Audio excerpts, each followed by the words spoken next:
अस्सलाम वालेकुम students, 10th physics. आज का जो हमारा टॉपिक है वो है बॉल एंड बॉल सिस्टम। ये एसएचएम की सेकंड एग्जांपल आज हम डिस्कस करेंगे, ball and ball system. Ball and ball system को डिस्कस करने से पहले हम एसएचएम की डेफिनेशन को फिर से रिकॉल करेंगे। ये जो दो हमारे पास पॉइंट है ये हमने इस बॉल एंड बॉल सिस्टम में देखने हैं। अगर तो ये दोनों पॉइंट हमें बॉल एंड बॉल सिस्टम में मिल जाते हैं तो इसका मतलब ये है कि ball and ball system working perform कर रहा है बिल्कुल एसएचएम की एज एसएचएम। तो जो सबसे पहला हमने पॉइंट देखना है वो है कि एक्सेलरेशन आपकी डायरेक्टली प्रोपोर्शनल होनी चाहिए डिस्प्लेसमेंट के, और सेकंड जो आपने पॉइंट देखना है वो है acceleration is directed towards the mean position, मतलब कि उसकी जो डायरेक्शन है एक्सेलरेशन की वो हमेशा मीन पोजीशन की तरफ होनी चाहिए। तो ये दो पॉइंट हम बॉल एंड बॉल सिस्टम में देखेंगे। अब आते हैं बॉल एंड बॉल सिस्टम पर। आपके पास एक बॉल है, ये एक आइडियल सिस्टम नहीं है। सबसे पहले तो ये है कि ये एक आइडियल सिस्टम नहीं है क्योंकि ये ऊपर से ओपन है, इसमें एयर रेजिस्टेंस भी होगी, और जो आपके पास ये बॉल है, बॉल की जो सरफेस होगी वो भी फ्रिक्शनल फोर्स देगी। हम सबसे पहले जो पहली सिचुएशन हमारे पास आ रही है वो है कि बॉल को हम सेंटर पॉइंट पर रखेंगे, जो जिसको हम मीन पोजीशन कहते हैं, और इसको ओ का नाम दें। अब यहां पर जो बॉल है वो स्टेशनरी पॉइंट है, रेस्ट पोजीशन पर है, इस पर कोई भी फोर्स एक्ट नहीं कर रही। तो इस पर जब कोई फोर्स एक्ट नहीं कर रही, फोर्स हमारे पास यहाँ पे क्या होगी, जीरो होगी। क्यों जीरो होगी? क्योंकि यहाँ पर दो वर्टिकल फोर्सेस एक दूसरे के अपोजिट एक्ट कर रही हैं। एक तो ये बॉल का जो वेट होगा, जो ये फोर्स है, ये आपकी एक्ट करेगी डाउनवर्ड पोजीशन पर, नीचे की जानिब, और सेकंड जो बॉल की सरफेस होगी उसकी तरफ से रिएक्शनल फोर्स मिलेगी बॉल को, जो अपवर्ड डायरेक्शन की तरफ एक्ट करेगी। अब ये जो दोनों फोर्सेस हैं, रिएक्शनल फोर्स और वेट, दोनों एक दूसरे के इक्वल हैं और अपोजिट हैं। R is equal to W। अब जब R minus W is equal to 0, तो यहाँ पर जो हमारी पहली सिचुएशन है इसलिए फोर्स 0 होगी, तो बॉल जो है वो मूव नहीं करेगी अपने मीन पोजीशन के बैक एंड फोर्थ या टू एंड फ्रो मोशन पे। अब जो नेक्स्ट सिचुएशन होगी, इसको हम बॉल को यहाँ से इस पर एक्सटर्नल फोर्स लगाएंगे। अब एक्सटर्नल फोर्स लगाने की वजह से इसको हम लेकर आएंगे एक एक्सट्रीम पोजीशन पर, जिसको हम ए का नाम देते हैं। बॉल को हम एक्सट्रीम पोजीशन पर लेकर आएंगे।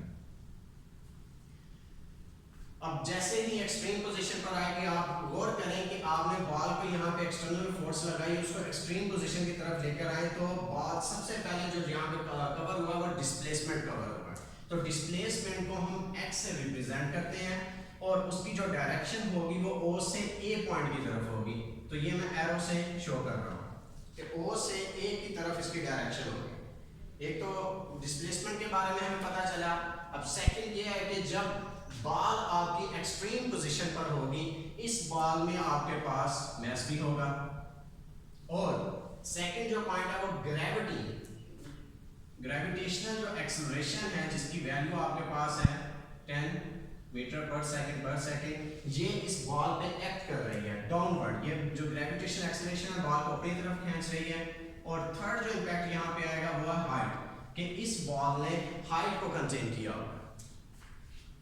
तो आपको पता है कि mgh किसके इक्वल होता है, पोटेंशियल एनर्जी के। तो पोटेंशियल एनर्जी हम 9th क्लास में पढ़ चुके हैं कि ऐसी एनर्जी होती है बॉडी के अंदर जो हाइट या पोजीशन को कंटेन करे, उसको हम पोटेंशियल एनर्जी कहते हैं, इक्वल है mgh के।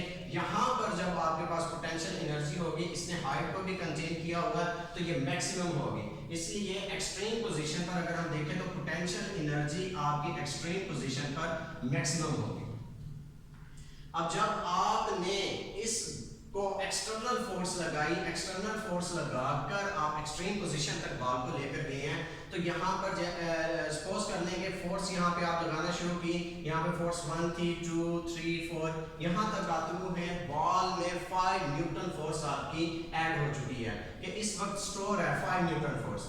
यहाँ पर क्या होगा कि जो आपके पास फोर्स होगी वो मैक्सिमम होगी 5 न्यूटन। अब फोर्स यहाँ पर जब मैक्सिमम होगी तो according to second Newton law of motion उसके मुताबिक अगर हम देखें तो F is equal to ma, कि जो फोर्स और एक्सेलरेशन का जो एक दूसरे के साथ रिलेशन है वो डायरेक्टली प्रोपोर्शनल है। तो अगर हम फोर्स को यहाँ पे बढ़ाते हैं तो एक्सेलरेशन भी आपकी बढ़ेगी, अगर फोर्स को कम करते हैं तो एक्सेलरेशन भी कम होगी।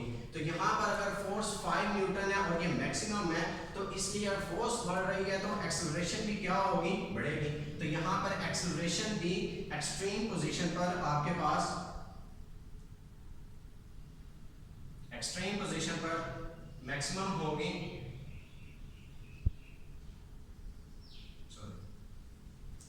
और फोर्स एक्सट्रीम पोजीशन पर आपके पास मैक्सिमम होगी।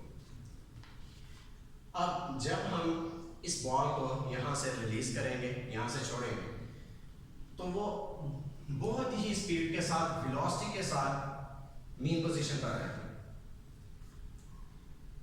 तो कौन सी ऐसी फोर्स होगी जो इसको एक्सट्रीम पोजीशन से मीन पोजीशन की तरफ लेकर आएगी, उसको हम नाम देंगे रीस्टोरिंग फोर्स का।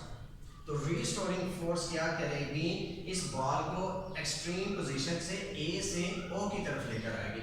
अगर एक्सट्रीम रीस्टोरिंग फोर्स की हम डायरेक्शन को देखें तो वो आपके पास आती है ए से ओ की तरफ, तो ये डायरेक्शन बनती है। और फोर्स जो है वो डायरेक्टली प्रोपोर्शनल है एक्सेलरेशन के। अगर फोर्स बढ़ा रहे हैं तो एक्सेलरेशन बढ़ रही है, तो इसलिए फोर्स की जो डायरेक्शन है वो इधर है, तो जो आपके पास एक्सेलरेशन होगी उसकी डायरेक्शन भी मीन पोजीशन की जानिब होगी। अब यहाँ से एक पॉइंट जो हमें नजर आ रहा है वो ये है कि डिस्प्लेसमेंट की जो डायरेक्शन है वो ओ से ए की तरफ है और एक्सेलरेशन की जो डायरेक्शन है वो ए से ओ की तरफ है। अगर आप यहाँ पे नोट करें कि जब बॉल को आपने रिलीज किया, बॉल को रिलीज करने से तो बॉल बहुत ही तेजी के साथ अपनी मेन पोजीशन की तरफ आई है, मतलब कि बॉल में वेलोसिटी है। तो जो वेलोसिटी आपके पास होगी उसकी डायरेक्शन भी ए से ओ की तरफ होगी। अगर बॉल बहुत तेजी के साथ मेन पोजीशन पर आ रही है तो यहाँ पर जो वेलोसिटी आपकी होगी वो मैक्सिमम होगी एट द मीन पोजीशन। तो यहाँ पर देख लें कि वेलोसिटी जो है मीन पोजीशन पर मैक्सिमम है। अब क्योंकि यहाँ पर पोटेंशियल एनर्जी ने हाइट को गेन किया हुआ था तो एक्सट्रीम पोजीशन पर जो पोटेंशियल एनर्जी है वो मैक्सिमम थी। अब जैसे ही हम मीन पोजीशन पर आएंगे तो ये ग्राउंड लेवल आ गया, तो यहाँ पर हाइट आपके पास आ जाएगी 0। अगर अकॉर्डिंग टू आ फार्मूला यहाँ पे देखें कि potential energy equal to mgh और h आपके पास 0, यहाँ पे हाइट बिल्कुल भी नहीं है, हाइट 0 होने की वजह से जो पोटेंशियल एनर्जी है वो आपके पास क्या होगी, 0। तो मीन पोजीशन पर जो पोटेंशियल एनर्जी आपको मिलेगी वो मिनिमम होगी। अगर यहाँ पर अब पोटेंशियल एनर्जी यहाँ मैक्सिमम है और इधर 0 है तो मतलब पोटेंशियल एनर्जी जो है एनर्जी खत्म नहीं होती बल्कि चेंज होती है। तो पोटेंशियल एनर्जी चेंज हुई होगी किसी और एनर्जी में। तो यहाँ पर अगर हम काइनेटिक एनर्जी को देखें हाफ mv², तो वेलोसिटी मीन पोजीशन पर मैक्सिमम है। मैक्सिमम होने की वजह से अगर वेलोसिटी मैक्सिमम है तो काइनेटिक एनर्जी भी आपके पास मैक्सिमम होगी मीन पोजीशन पर। तो kinetic energy at mean position आपको मैक्सिमम मिलेगी। अब ये सारे फैक्टर तो हमने यहाँ पे डिस्कस कर लिए। अब बॉल को जब आपने यहाँ से रिलीज किया मीन पोजीशन की तरफ आ गई, अब जो आपके पास रिस्टोरिंग फोर्स होगी यहाँ तक आकर रिस्टोरिंग फोर्स का काम खत्म हो गया, वो इस पर फर्दर बॉल के ऊपर एक्ट नहीं करेगी। तो फिर ऐसा कौन सी पावर होगी कि जो इस बॉल को ओ से ये जो सेकंड आपके पास एक्सट्रीम पोजीशन है जिसको बी पॉइंट का नाम दिया गया है यहाँ तक बॉल पहुंचेगी। तो वो आपके पास जो टर्म है वो है इनर्शिया। इनर्शिया बॉडी की ऐसी प्रॉपर्टी है जो मोशन और रेस्ट को मेंटेन रखती है, उसको बरकरार रखती है। अगर बॉडी आपकी मोशन में है तो इनर्शिया उसको, ये मोशन वाली जो स्टेट होगी इसको बरकरार रखेगी। अगर बॉडी आपकी रेस्ट पोजीशन पर है तो रेस्ट पोजीशन वाली जो पोजीशन होगी उसको मेंटेन रखेगी। अगर हम यहाँ पर देखें तो बॉल आपकी यहाँ पे बहुत स्पीड के साथ यहाँ तक पहुंची है, तो रीस्टोरिंग फोर्स आगे चलकर इसको बॉल को अपोज करेगी, तो इसलिए यहाँ पर जो इनर्शिया होगा बॉल का वो बहुत ज्यादा होगा। इस वजह से इनर्शिया की वजह से इनर्शिया बॉल की जो मोशन होगी उसको बरकरार रखते हुए ओ पोजीशन से बी की तरफ लेकर जाएगी। यहाँ ड्यू टू इनर्शिया हम बी पर बॉल बी पर चली गई है। अब यहाँ पर वेलोसिटी जो थी वो मैक्सिमम है, मीन पोजीशन पर आपके पास जो वेलोसिटी है वो मैक्सिमम है। अब आपको पता है कि अगर मैक्सिमम है तो जैसे जैसे बॉल आगे जाएगी तो वेलोसिटी में कमी आएगी, वेलोसिटी डिक्रीज होगी। तो एक पॉइंट ऐसा आएगा कि एक जगह पे आकर बॉल की जो वेलोसिटी होगी वो कुछ लम्हे के लिए बिल्कुल रुक जाएगी, तो एक्सट्रीम पोजीशन पर जो वेलोसिटी आपकी होगी वो जीरो होगी।